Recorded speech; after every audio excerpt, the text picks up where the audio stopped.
what prepared you for when you got out, man? Because I know, did you're in the music game now. I mean, did you get into that while you were in prison, or was that something after prison? So, like at the end of my stay, at the end of my sentence, instead of being excited about going home, bro, I started getting nervous because I was running with a little clique before I got arrested. And while I was gone, all these dudes got arrested for murders. Like my best friend that I've known my entire life went into witness protection. His brother went into witness protection. So I was paranoid, dog. I was like, man, these fools are gonna come snatch me up at the very end of my stay. So it was like I was miserable, dog. It was fucking. So the only thing that I found comfort in at the end of my stay was writing.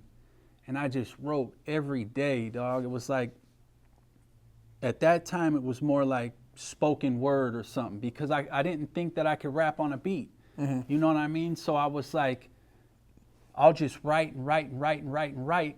And then when I get home, I'll go see like a producer or whatever, and then we'll find the beats and he'll help me get this onto a laid down on the beat because I didn't have that confidence. I didn't have that confidence in my ability to write music. And I could have at that time because, they had the little MP3, so I could have been buying the beats and everything. So I found that love. I've always had a love for music. Music was in my family from the time I was born, bro. It was just like it was a part of our everyday life. Who were some of your influences of music? Like rap, it would be Mac Dre. Mac Dre was like, for Mac Dre, for the Us in the Bay was. What about the 415? Remember 415, Richie Rich and hell yeah. Yeah. For IMP. IMP. Come on. RBL. RBL Posse. Direct. Totally Insane. Totally Insane. Yeah. Got all them. Remember Chunk from back in the day from Palo Alto? He might have been a little bit before, but Chunk was one of the big dudes back in the day too. In Palo Alto from the Bay Area, then of course Too Short. Too Short, 40, all them. Yeah. But yeah, I would say Mac Dre's at the top of my list. But like my mom and my father raised us on Motown. So bro, I grew up on Smokey Robinson, Barry White, The Temptations, all that type of stuff. So but then I came home, I started working right away. I still work, I still have a full-time job. But at some point, I told my brother, I was like, man, I'm ready to start trying to make this music again. And we went to a friend of ours. Our friend of ours was kind of still caught up in like the party life. So he wasn't as serious. And I told my brother, I was like, man, eventually we're going to have to find somebody that's more serious. So then I went to somebody else and one thing led to another, bro. And I ended up teaching myself how to rap on a beat, and it's been history from there. So what are some of the things you're working on right now? As far as, are you doing like a lot of like mainly focusing on independent, just dropping just like hot singles and all that type of stuff? But I just completed my first official album, and I'm gonna call it White America, about cocaine, obviously. But I'm excited for it, bro. It's like my music gives me like that window of opportunity to just talk about whatever, you know what I mean? Before I started making the music, I went and talked to an attorney that E40 talks about, Russo. I went over there and I was like, bro, like, what are my restrictions here? What can I talk about? What can I not talk about? And he was like, bro, this is entertainment. You know what I mean? This is all made up stuff. You're writing music. Yeah. So in order, like, he's like, one thing he said, don't put no guns in your videos because I know they're still watching. You got it busted with a large amount of narcotics or whatever. So they're probably always going to watch you. But, yeah. So I feel like the music gives me that opportunity to just be free with my thoughts, bro. It does something for my brain, man. Well, I know you being a real one and having grown up around the game and the music industry, just seeing how it is, you're gonna, like, a lot of people are gonna not to say that it's going to stop you from doing what you're doing, but they're going to feel threatened because you're real. See, there's a lot of dudes in the music industry who are pretending, and then they maybe have a real one come around here and there to give them credibility, but to be a real one and to know it, you're going to be able to see through a lot of the bullshit. And then, people know that they can't run no game on you. There could be a consequence if you try to burn, like you're not a sucker. You're not coming in. It's an intimidation factor, yeah, man. Yeah. I feel that stuff, but it's a part of me thinks it's like I said earlier, the apprenticeship thing, man. I've been making music for probably 5 or 6 years now, and I feel like a lot of the artists that are established want to see you work. You know what I mean? It's like we're not just going to give you a platform unless we see that you're serious about it, man. It's like, man, put your nose to the grind, bro. Go out there and start making a name for yourself. But that's what I tell myself, you know what I mean? Because I know I feel the hostility. I feel like the people like, well, what's this dude doing over here? You know what I mean? But then they hear other cats being like, nah, this dude's a real cat, man. He ain't just over here rapping about the life. He was a part of the life. And I don't know. I feel like it creates a little bit of animosity, bro. It's like, well, I think as far as your brand, it's going to take you in a whole nother direction.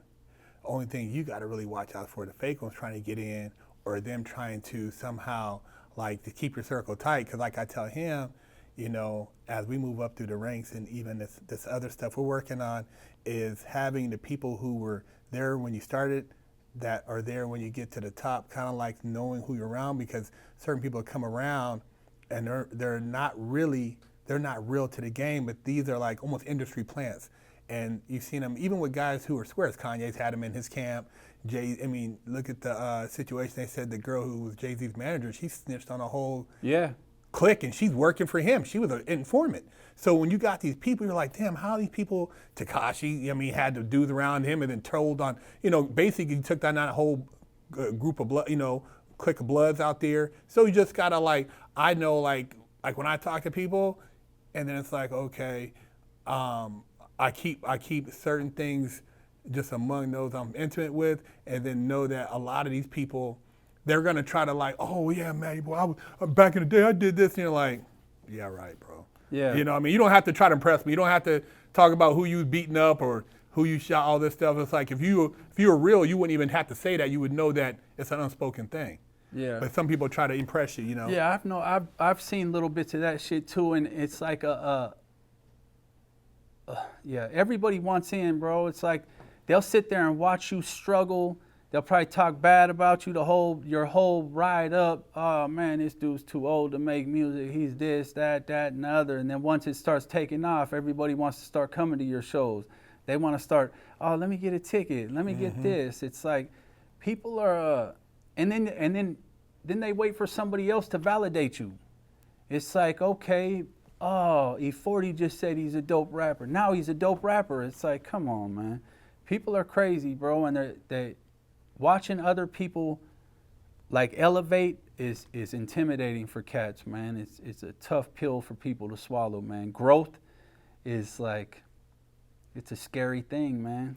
Well, I think too, it's like we talked about before, is knowing that you have another talent. It's like, oh damn, man, he's a pistol player, he did this and that, and then he's a musician too? Yeah. Oh, he can't be a musician. I don't want to give him that one too, damn. You know what I mean? It's like, damn, what can he not do? You know what I mean? It makes people look like, damn, you know what I mean? Knowing that, when they hear it, oh, that shit is hard, but they're like, oh, that's just cool. They know it's hard. They know you the real deal, but now they gotta dude, this is where'd this come from? Yeah. Hell yeah. Shit, I had a lot of cats tell me too. They're like, Matty, I didn't even know you could do this shit. I'm like, bruh, I didn't either. You know what I mean? Right, being able to write and all that type of stuff is just bro. Sometimes I'll be at wherever I am writing, and after I'm done writing a song, I'll be like, man, thank God. It's like it still surprises me, man. It's like, I never knew about the talents, dog. It was like a half part of me feels like a lot of times I came back to the dope game and all that type of stuff because I didn't think I could build a house. You know what I mean? I don't know if I could do insulation in a refinery or whatever, but I know I could sell dope. Yeah. You know what I mean? Now it's like, fuck, man, I could write music. Bro, can you imagine? I imagine it's like a little kid when he learns how to ride a bicycle for the first time. That shit just stays in my brain. That life that brought you to who you are today, that's all your content.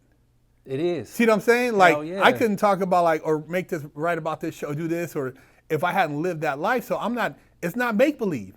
You're not like pretending on some book you read about some mafia dude and then writing about it. You're talking about shit that you've lived, which makes you that much. So when people listen to your shit, it's a different context.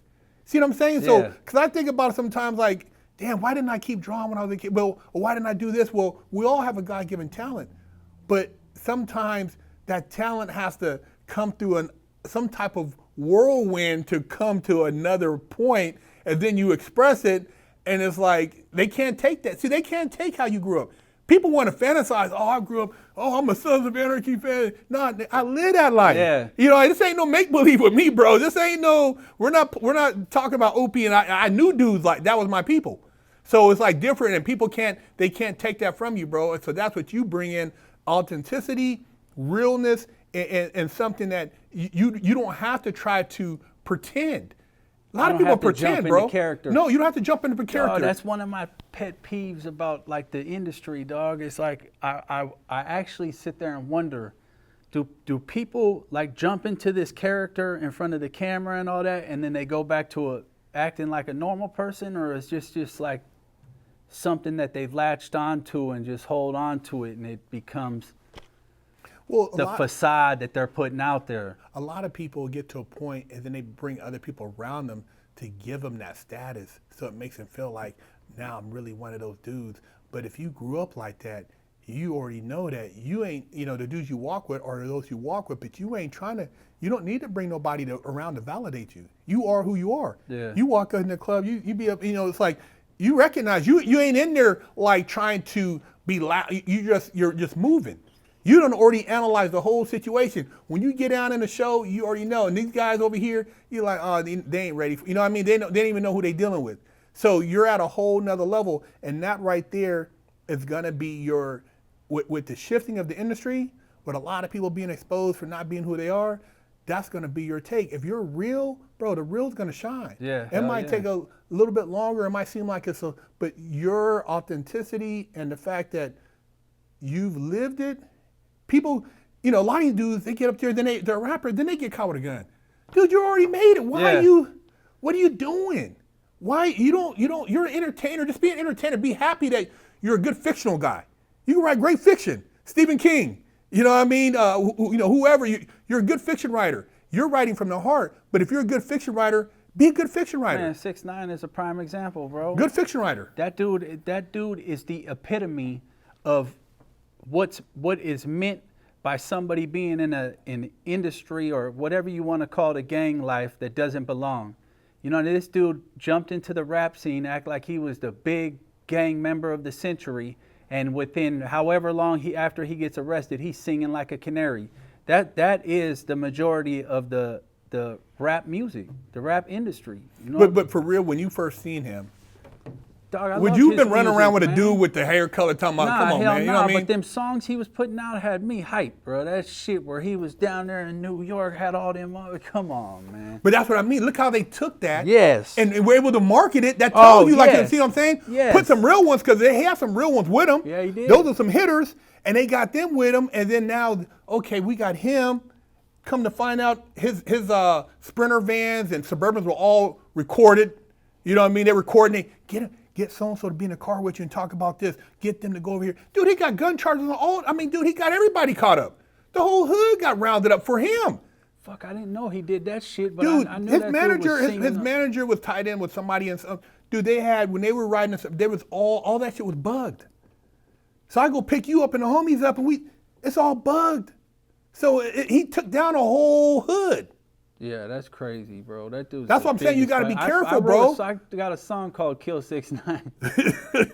That's how bad I feel about that guy. Dude, you got to be careful. You're in the studio. Oh, Matty Boy, what about that time, man?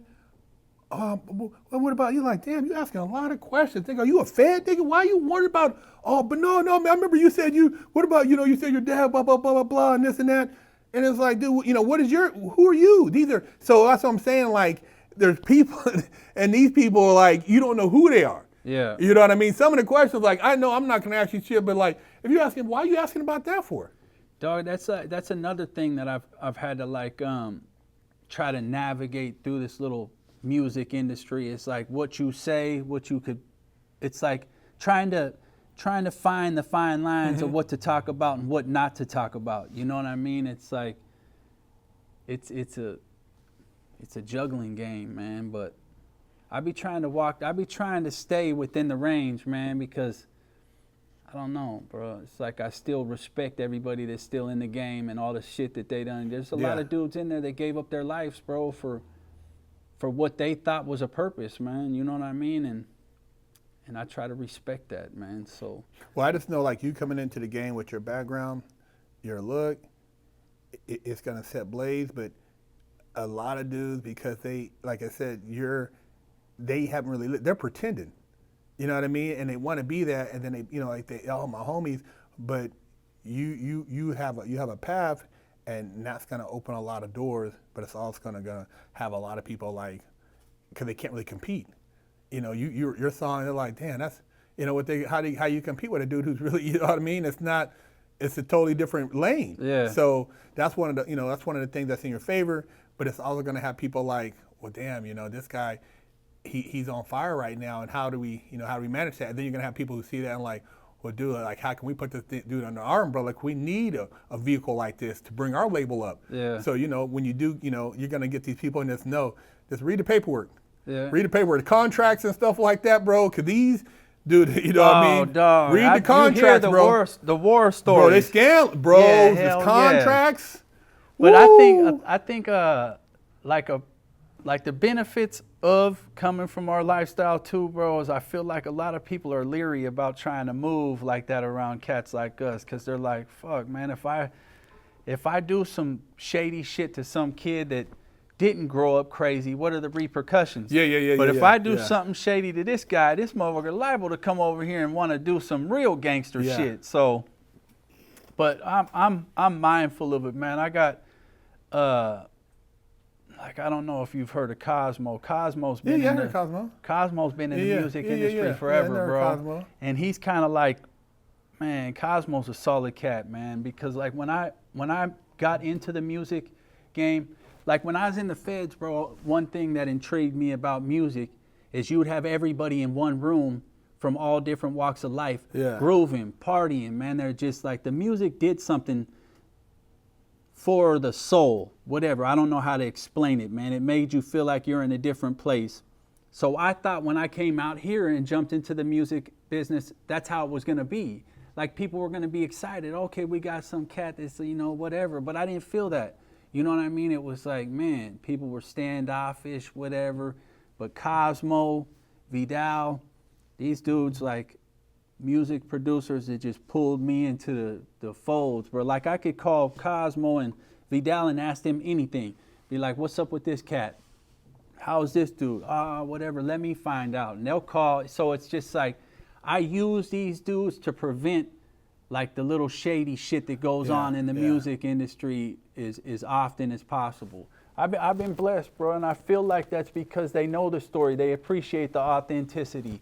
So, but yeah, I try to keep, I just posted something the other day, bro, that says I like to move by myself because I don't want to put people in the position where I have to figure out how unloyal they are. That's right. You know what I mean? So I move by myself. I don't trust very many cats, bro, and it's just because, you get burnt too much, bro. The game is the only thing in life where it's like built on betrayal, bro. You give your whole life to these dudes, make sure they're in pocket, you're risking everything only to be told on.